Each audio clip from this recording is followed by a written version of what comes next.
modules de jeu dans les parcs écoles, j'ai travaillé au début de ça en enfer. Il est financé. Je suis content que vous participiez. Nous, on avait été chercher de l'argent avec le député à l'époque. Fait que, je vais passer le message s'ils n'ont pas pensé, parce que je n'ai pas vu que le député était sollicité, mandat du ministère, mais le député avait quand même donné un très bon montant à l'époque pour le premier module de jeu permanent qui a été fait en métal. Puis, par contre, ça va m'amener à votre entente avec la commission scolaire. Je veux savoir, est-ce que c'est toujours valable que quand c'est l'été, c'est vous autres qui êtes responsables de l'emplacement des jeux, puis quand c'est la période de l'école, c'est la commission scolaire qui est responsable de l'entretien des jeux.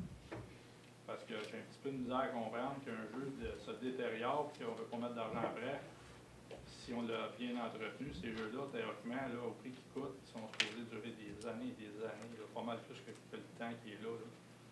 Fait que juste savoir la transition, là, la remise en état à l'autre partenaire, si on veut dire ça de même, est-ce que ça se fait? La visite des terrains puis la remise à l'état, les deux côtés à la fin de l'école ou au début de l'école? Sans faire une réponse. Effectivement, ça se fait. Il y a un protocole d'entente qui est encore en vigueur. Si je peux prendre comme exemple, cet été, il y a 8 balançoires qui ont été remplacés. Quand moi je les ai pris, ils étaient justement dus pour être changés et tout. La commission scolaire a fourni les équipements, nous on les a installés. Okay. Puis le renchaussement, l'été, et tout ça, c'est nous qui s'en occupent, puis c'est tout le temps fait. Quand ça arrive à l'automne, nous on redonne les équipements en bon état. Puis eux, ben, durant la période d'école, si on veut, assument entretien, réparation et autres. Ça se vient. Yeah. Je peux ajouter qu'il y avait 2 modules de jeu qui avaient qui étaient un peu brisés. Et à ce moment-là, l'école a appelé pour que la compagnie vienne changer ces morceaux-là pour assurer que ce jeu-là était vraiment sécuritaire pour les jeux. Oh, je suis correct, parce qu'il y a une période où la transition se faisait. Pour les ententes de négocier, mais tu sais, le transfert de responsabilité, surtout la vérification, ce qu'on nous donne dans bon état, ça se faisait pas. Je suis content de savoir que ça se fait maintenant, ça a l'air bien. OK. Vous avez acheté des billets pour le souper des Lions? Oui. Je n'ai pas compris le montant tantôt. 120. 120, ça c'est quoi? C'est une table de 10?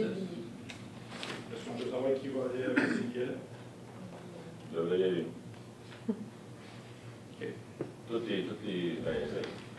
les conseillers. Tu y vas? Non? Tu y vas pas? Allez, on va jouer. David? J'aurais pu y aller. Je peux vous faire une suggestion? Achetez-les en 2 tables. Cette table-là, vous devriez la remettre à Saint-Vincent-Paul pour les pauvres. Puis vous autres, vous avez un compte de dépenses personnelles. Parce que c'est pour peut-être vous éviter ce qui est arrivé à l'ancien maire, M. Tremblay. Lui, il allait jouer au golf. Vous allez aller assister à ça. Ce que vous avez fait avec l'ARENA, je félicite, comme une autre, 150 $. Je pense que l'idée est là. Vous avez des frais personnels à chaque conseiller pour vos dépenses. Je pense que vous devriez les prendre là. Techniquement. Je pense que le règlement, vous devriez vérifier. Mais si vous le donnez à Saint-Vincent-de-Paul, je pense que ça serait bien plus de votre part. Autre question. Levé de l'Assemblée. Merci. Oh, c'est bon.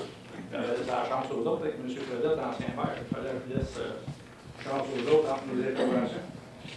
J'avais une question au niveau de la formation. Je suis allé à Saint-Cyprien cette semaine.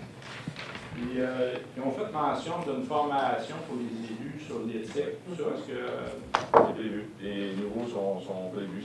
Alors, je me suis un petit peu en retard. Je n'ai pas vu plusieurs jours que vous m'aviez parlé. C'est obligatoire. Ils ont 6 mois pour apprendre. Non, je voulais bien qu'ils soient messages que vous faites. C'est ce qu'on sait que la MRC est en train de coordonner des dates. Oh, oui, non. C'est juste pour le bénéfice des citoyens. Vous allez faire vos tâches, vous allez faire vos choses. C'est à ce niveau-là. Puis, une petite dernière. Considérant votre position sur l'accès au bureau de poste, que je reçois bien. Je pense que vous dites que c'est un service qui devrait être donné parce que les gens travaillent dans la semaine, ils ont besoin d'aider le samedi. Est-ce que vous allez appliquer cette politique-là avec l'hôtel de ville? Les gens qui pourraient venir chercher le permis ici le samedi, parce que ça va être tous les deux travails aujourd'hui. On est rendu là, ça coûte cher, fait que tout le monde doit travailler. Là, ils sont tous lâchés à la job, venir chercher un permis, ou si vous envisagez de peut-être pouvoir regarder pour mettre des permis par Internet, ou parce que les gens puissent continuer à travailler et pouvoir être conforme avec les règlements. Ça serait peut-être une belle année pour notre municipalité si vous voulez regarder ça. Ça serait probablement apprécié. Merci.